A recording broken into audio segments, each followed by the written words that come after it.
Toi, tu peux me dire à quoi est utile ta daronne? Bref, plus de cette question. Pardon, je rigole. En vrai, c'est une excellente question et je vais expliquer ça avec quelques points. Tout d'abord, les amis, gardez à l'esprit que l'algèbre, en sup et en spé, que ce soit l'algèbre linéaire ou l'algèbre dans les espaces pré-hilbertiens ou même après hilbertiens, c'est ni plus ni moins que de la géométrie abstraite. C'est simplement un boug qui s'est dit, on va copier les propriétés géométriques que vous avez vues au lycée et voir si elles se généralisent. Donc l'analyse hilbertienne, c'est tout simplement de la géométrie généralisée. Et c'est la même chose pour les espaces vectoriels normés. Mais l'avantage en fait pour l'analyse hilbertienne, c'est que la notion de base orthonormale nous permet d'avoir des renseignements supplémentaires pour calculer la notion de distance via la norme, ce qui n'est pas vrai en général quand on est dans un espace vectoriel normé. Or, que ce soit dans des espaces vectoriels normés ou même des espaces vectoriels pré-hilbertiens ou hilbertiens, on peut soulever des questions du style « mais est-ce que je peux minimiser la distance d'une valeur à un espace ?» comme ici vous le voyez par rapport à une droite. Il faut qu'on soit capable de donner un sens de la notion de distance d'un point de l'espace à un sous-espace vectoriel, ce qui dans certaines situations peut se faire dans un espace vectoriel normé, mais même dans ces conditions, on n'a pas forcément tous les renseignements nécessaires pour calculer facilement cette distance.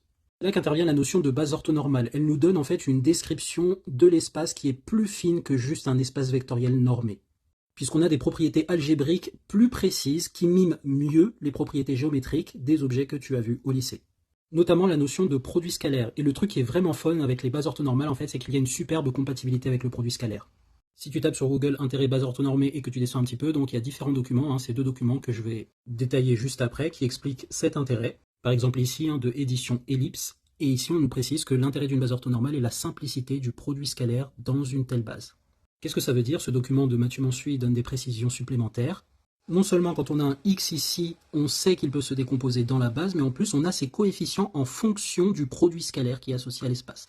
Mais en plus, on peut calculer le produit scalaire entre deux vecteurs assez facilement puisqu'il suffit de multiplier les coordonnées et donc multiplier les produits scalaires avec chaque vecteur de la base. Et même, on a le dernier point qui est hyper intéressant, c'est cette norme au carré dont la généralisation est appelée l'identité de Parseval, comme ici, qui permet d'avoir des formules de dingue pour calculer par exemple cette somme, comme vous le voyez sur cet exercice de BibMath, et pouvoir obtenir cette égalité. On peut également en déduire plein d'autres relations et des propriétés sur les coefficients de Fourier d'une fonction qui satisfait quelques conditions. Et enfin, ces calculs de normes permettent de simplifier la projection orthogonale sur un sous-espace vectoriel fermé, comme indiqué ici sur l'article Wikipédia. Si on projette sur l'espace EN, eh bien simplement, la projection orthogonale s'exprime comme la même expression qu'on avait avant, mais avec une base orthonormale du sous-espace vectoriel fermé.